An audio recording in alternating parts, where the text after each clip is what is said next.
I didn't choose my wedding day. Someone else did. They tied my hair up tight, painted my face white, and wrapped me in fabric I couldn't breathe in. They said I should feel lucky. After all, I was to marry a nobleman. The chamber is cold.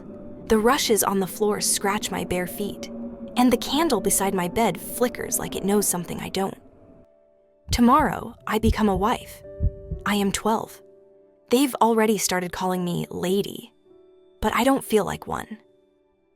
I feel like a prisoner dressed in silk.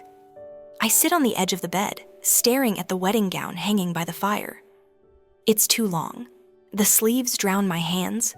The lace itches my skin. It smells like dust and roses, and it terrifies me. Earlier today, my mother brushed my hair and told me, "Be strong, make your family proud." Then she looked away and wiped her eyes. My father didn't say much, just nodded to the bishop and handed over a pouch of coins. That was the dowry. That's what I'm worth. No one asked me if I wanted this. The priest came by to bless the union.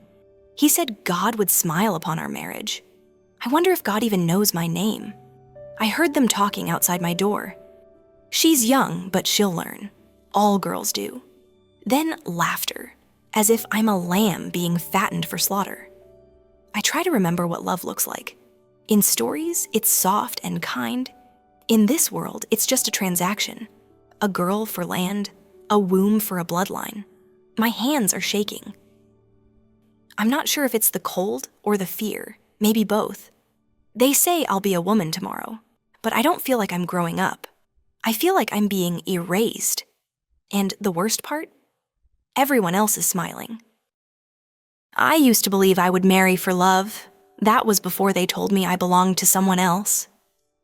I remember chasing butterflies in the field behind our cottage, laughing with the baker's daughter, pretending my dolls were queens. I was happy then, before I knew what I was being prepared for. When I turned 7, the games stopped. I was summoned indoors more often, taught how to kneel properly, how to serve stew without spilling, how to smile without showing teeth. They called it training for womanhood. I was still losing baby teeth.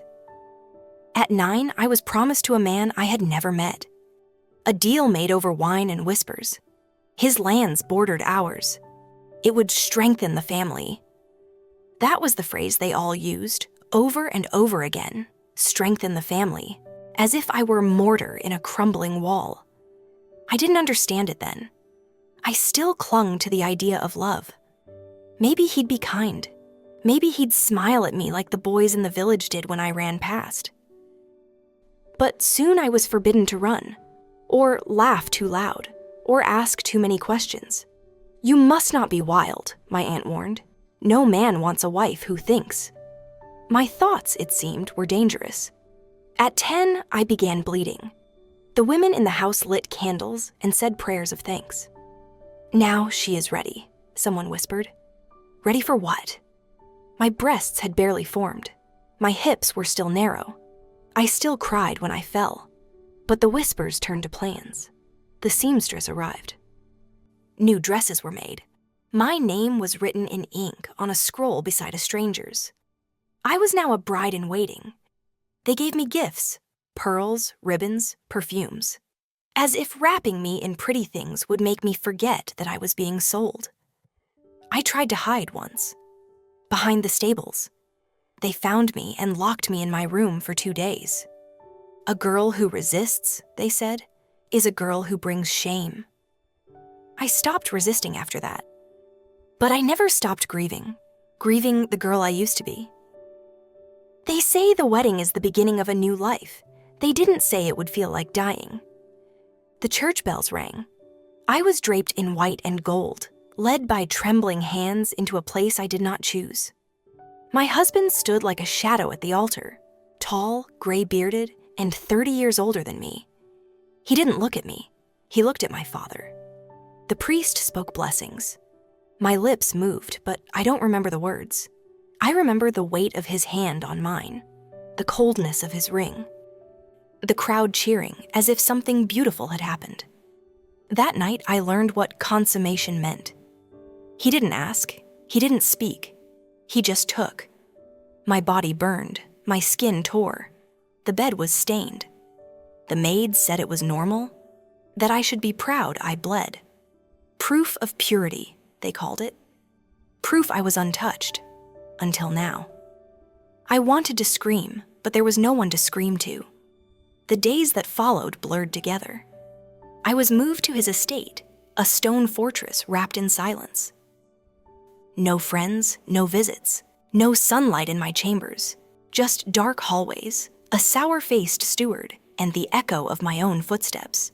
Every morning, I was dressed by silent servants. My meals were taken in silence, beside a man who spoke only to issue commands. "Be pregnant by winter," he said once. My heirs wait for no one. I was 12. When I wasn't bleeding, he returned to my bed. Always in silence, always without warning. My body became a battlefield I had no control over. When I failed to conceive after 3 months, they summoned a midwife to inspect me, poke me, prod me, whisper about my useless womb. I was 12. The whispers spread through the halls. She's cursed. She's barren. She's not woman enough. I began to believe them. Then, at 13, I conceived. The household celebrated. My husband finally smiled, but not at me, at my belly. The pregnancy nearly killed me. I vomited for weeks. My back broke in pain. I could barely walk. No one cared. I was livestock doing its job. When the child came, bloody purple, screaming, it was a girl. He didn't come to see her. "We'll try again," was all he said. She died 3 days later. I wasn't allowed to bury her. The nursemaid took her away, and I never saw her again. The next night, he came to my bed again. They say a man is the head of the household. Mine was a tyrant who crushed everything beneath him, including me. By the time I was 16, I had buried 3 children. 2 were born dead. 1 lived for 9 days. None of them were boys.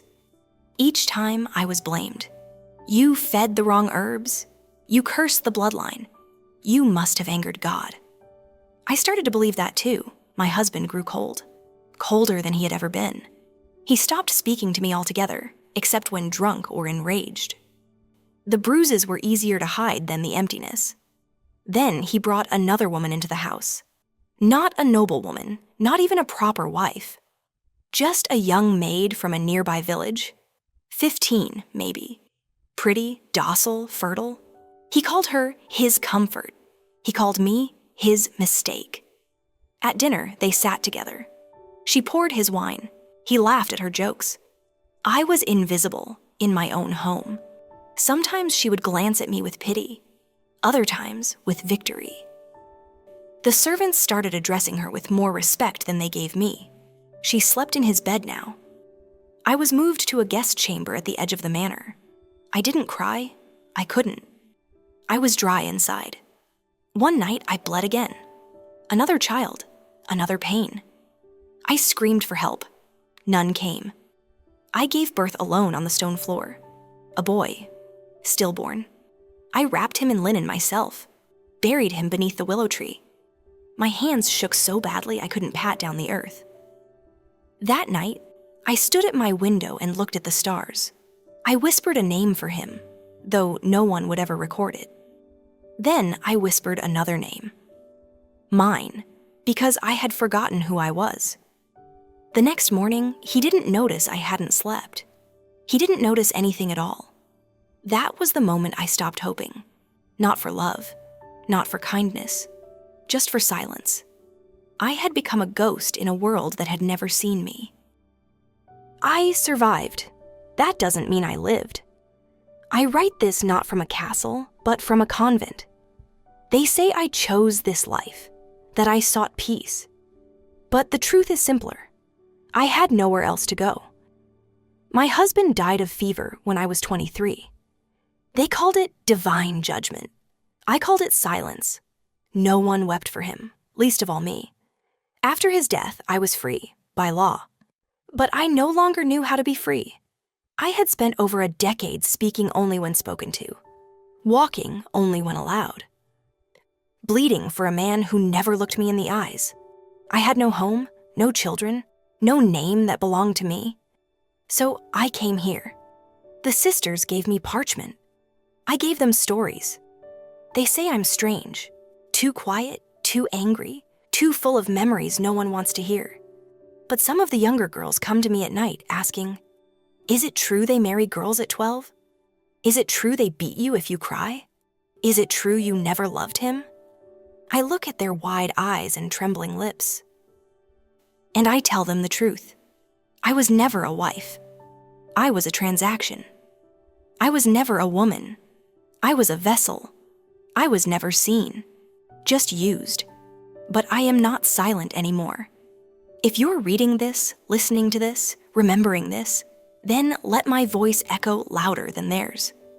Let no one tell you that obedience is virtue, that silence is safety, that pain is part of your purpose. I was a girl once, with dreams, with laughter, with a name. Now I am just the warning they never gave you. Medieval marriage was not sacred, it was survival, and many of us didn't.